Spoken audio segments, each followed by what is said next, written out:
Dating guidance typically centers on younger women, how to appeal to them, their desires, and their mindset during their 20s and early 30s when dating activity peaks. However, there's a significant demographic of women that seldom receives thorough examination: women beyond 40. Comprehending their motivations differs entirely from understanding their younger counterparts. Here's why. A 40-year-old woman has substantial life experience. She's gathered experiences, setbacks, emotional scars, and insight. Her perspective differs fundamentally from a 25-year-old still discovering her preferences. She understands her desires, or at minimum, recognizes her requirements, even if she expresses them differently. We're exploring what women past 40 genuinely pursue, not their stated preferences, but the underlying drivers of their decisions. This analysis isn't judgmental. It's about identifying patterns. Understanding someone's true requirements reveals how they'll act. The primary concept is that attraction evolves as women mature, not merely in what attracts them, but in the fundamental forces behind that attraction. During her 20s, a woman's romantic life typically revolves around chemistry, thrills, social considerations, and future possibilities. She contemplates who creates butterflies, who receives her friends' approval, and who aligns with her life vision. By 40, a transformation occurs. The motivations become increasingly psychological, less focused on thrills, more on addressing deficiencies, less about constructing a future, more about resolving present absences. This represents reality, not criticism. Life experiences accumulate, disappointments accumulate, unfulfilled requirements accumulate. By 40, these accumulated requirements begin influencing behavior in ways absent at 25. The question shifts from what attracts her to what does she crave. This craving manifests differently based on her specific background in psychology. The initial pattern involves the woman pursuing validation. During her youth, she commanded particular attention. She turned heads upon entering rooms. Men-initiated contact, compliments flowed consistently. Her appearance held currency, and she possessed abundance. Aging alters this dynamic. Attention decreases. Fewer heads turn. She competes for attention once received automatically, and this competition includes women 2 decades younger. This triggers an internal conflict. If her identity centered on being desired, what occurs when that desire becomes less spontaneous? If external validation built her confidence, what happens when that validation grows scarce? Her current pursuit isn't genuinely about relationships. It's about confirming her continued worth. Her persistent desirability, proof that time hasn't eroded her former assets. She responds intensely to compliments, though not superficial ones. Calling her beautiful may ring empty because she compares herself to her younger self. However, praising her intelligence, sophistication, or taste resonates differently, suggesting value that isn't diminishing. The validation seeker isn't necessarily pursuing love. She seeks confirmation that she remains significant, and she'll quickly attach to anyone consistently providing that confirmation.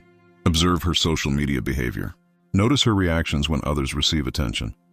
Watch for comparisons to younger women, her past self, friends appearing to age better. She's trapped in an unwinnable competition, and the resulting anxiety drives her actions. Nostalgia becomes her coping strategy. She frequently references her younger years, displays old photographs, discusses how things used to be. This transcends mere reminiscence. It's her method of maintaining connection to a version of herself that felt more valuable. The second pattern is the woman bearing profound emotional injuries. She's experienced betrayal, abandonment, and repeated disappointments from men who made unfulfilled promises. Perhaps a husband departed for someone younger. Perhaps a long-term partner was unfaithful. Perhaps she's encountered a series of relationships that began promisingly but ended painfully. Her pursuit isn't excitement or passion, it's security and protection. Someone who feels steady and reliable, unlike previous men. She quickly attaches to men offering emotional refuge. Not necessarily the most appealing or thrilling men, but those demonstrating consistency, those who appear reliably, those who don't activate her trauma responses. Here's the crucial understanding. She frequently mistakes gratitude for love. The relief of finally feeling secure gets interpreted as profound connection.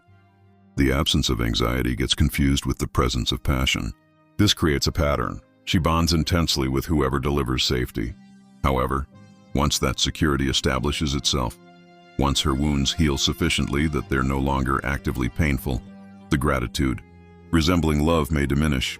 She realizes her attachment stemmed from necessity rather than authentic connection. The wounded attacher isn't manipulative. She genuinely believes she loves these men. But her attachment originates from protection needs, not romantic attraction. This distinction matters when protection needs fade. You can identify the wounded attacher by how rapidly she commits. She progresses quickly, excessively so. She's prepared to commit before truly knowing you because commitment signifies security, and security is her desperate desire. The intensity initially seeming flattering actually serves as a warning. She's attaching to what you symbolize, not your actual identity. If you're providing that refuge, understand your commitment. The initial phase feels remarkable. She'll demonstrate devotion, gratitude, and presence in seemingly extraordinary ways. However, once her nervous system settles, once fear no longer wakes her, the gratitude resembling passion may reveal itself as something lesser. The third pattern is the woman frozen in anticipation mode. She spent years, possibly decades, believing her authentic life hasn't commenced. That something or someone arriving will transform everything. That she's temporarily suspended until her true purpose materializes. This woman might maintain relationships but treats partners as temporary solutions. Acceptable presently, but not her ultimate goal. She remains emotionally available to something superior's possibility, meaning she's never completely emotionally available to present reality. Her pursuit is transformation, not incremental improvement, but dramatic change. The journey that alters her perspective, the man who unlocks something within her, the opportunity finally making her life feel genuine. She gravitates toward novelty, adventure, spontaneity, not from genuine adventurousness, but because novelty sustains the fantasy that change remains possible, that her authentic life might finally begin. The difficulty is fantasy surpasses reality in appeal. The imagined perfect relationship exceeds any actual relationship's potential. Consequently, she continues waiting, pursuing, treating genuine opportunities as temporary because her true goal hasn't materialized. She maintains loyalty to fantasy, rendering her disloyal to reality. The fantasy chaser attracts easily but retains almost impossibly. Initially, you'll excite her. You're new, different. You might represent her awaited transformation. However, this excitement expires. Once you become familiar, once you're part of her actual existence rather than her potential existence, the enchantment fades. Temptation constantly accompanies her, not from immorality, but because she perpetually scans for subsequent possibilities. The man texting during frustration, the returning old flame, the stranger representing something her current situation lacks. She's never fully present because part of her perpetually awaits something superior. The fourth pattern is the woman who never cultivated adult self-reliance. Her life structured itself around men handling matters. Her father provided, then boyfriends, then a husband. Someone else always managed finances, logistics, difficult decisions. She transitioned between providers without ever constructing independent adult life's infrastructure. Now through divorce, death, or circumstance, she confronts a world. She's unprepared to navigate independently, and she's terrified. Her pursuit is another handler, another man assuming life's aspects she never learned managing, another protector-provider restoring her familiar structure. However, complexity emerges. She frequently resents the very dynamic she requires. She bristles against masculine authority because it reminds her of dependency. She's drawn to romance, drama, emotional intensity, because these feel like freedom from practical constraints she's attempting to escape. She might rebel against a stable, capable man because he evokes father figures or husbands who controlled her existence, despite simultaneously desperately desiring someone assuming control. The perpetual dependent desires care while simultaneously desiring liberation. It's an unresolved contradiction creating relationship chaos. You'll recognize her through the emotional intensity she pursues. She gravitates toward drama, passion, men generating powerful feelings. She confuses intensity with love and stability with monotony. The responsible man potentially helping her feels restrictive. The exciting man destabilizing her feels alive. Her life exhibits oscillation. Responsible choice periods followed by impulsive decisions. Relationships with stable men she sabotages. Affairs with unsuitable men she cannot resist. She's essentially an adolescent inhabiting an adult body, capable of adult pleasures but not adult responsibilities. The fifth pattern is the woman who constructed her life around professional accomplishment.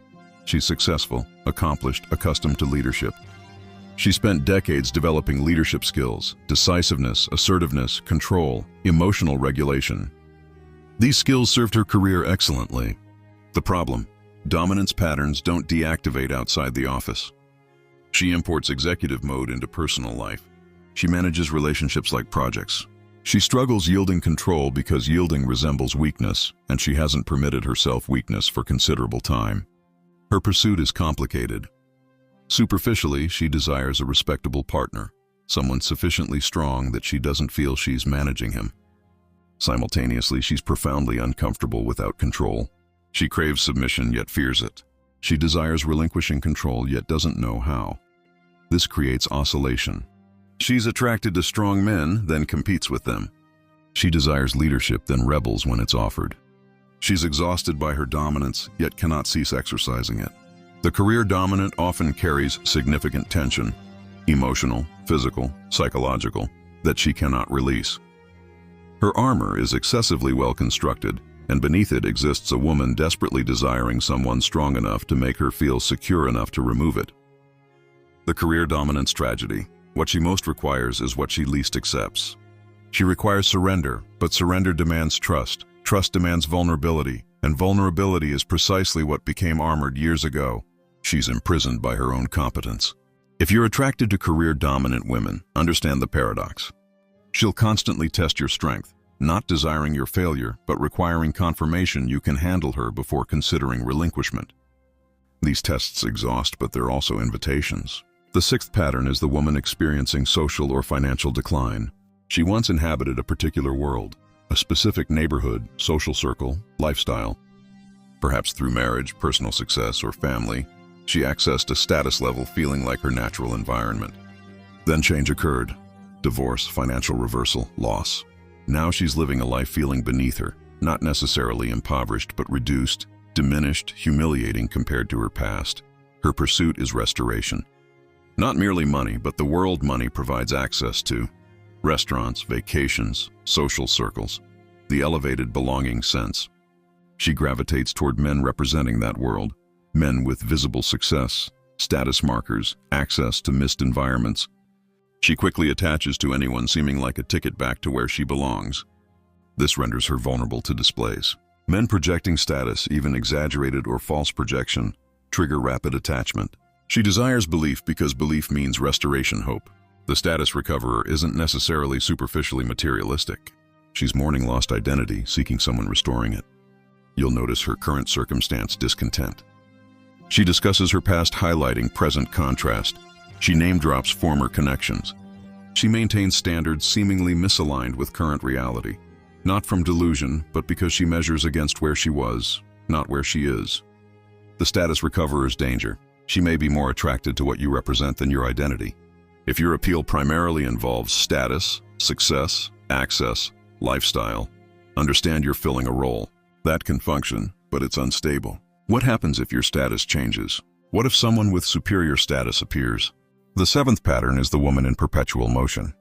She's constantly active: workshops, retreats, self-development programs, travel, events, new hobbies, new social circles, new philosophies. Her calendar overflows with activity resembling growth but functioning as distraction. Her pursuit is herself, or rather a version she hopes discovering through sufficient searching. She believes the correct experience, insight, breakthrough will finally generate completeness. In relationships, this creates instability. She's emotionally reactive, easily bored, conflict-prone because conflict creates intensity, and intensity resembles meaning. She cycles through connections rapidly, perpetually convinced the subsequent one might differ.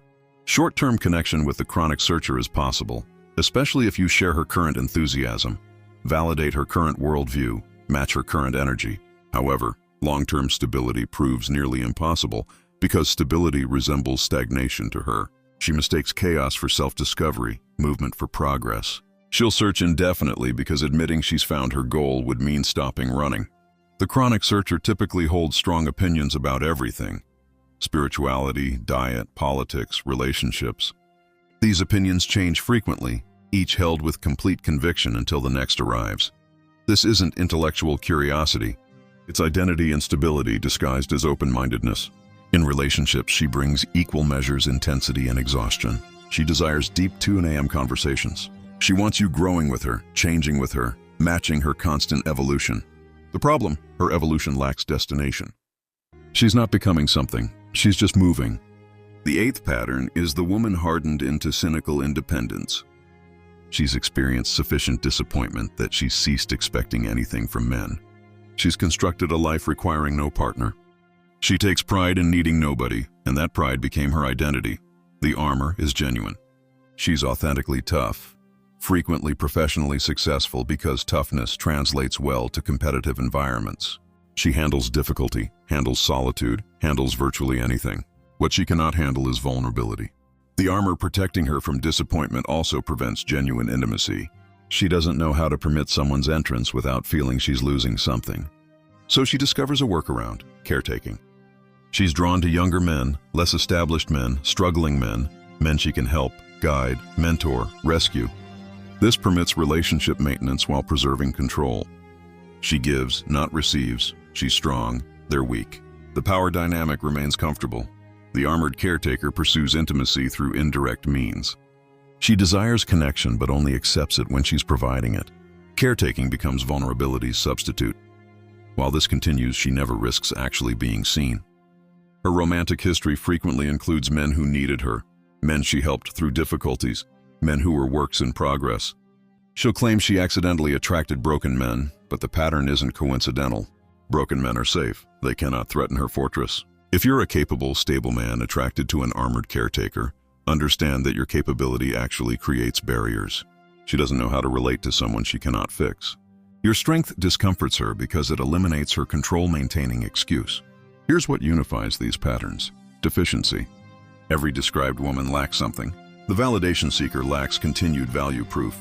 The wounded attacher lacks safety. The fantasy chaser lacks genuine life. The perpetual dependent lacks capability.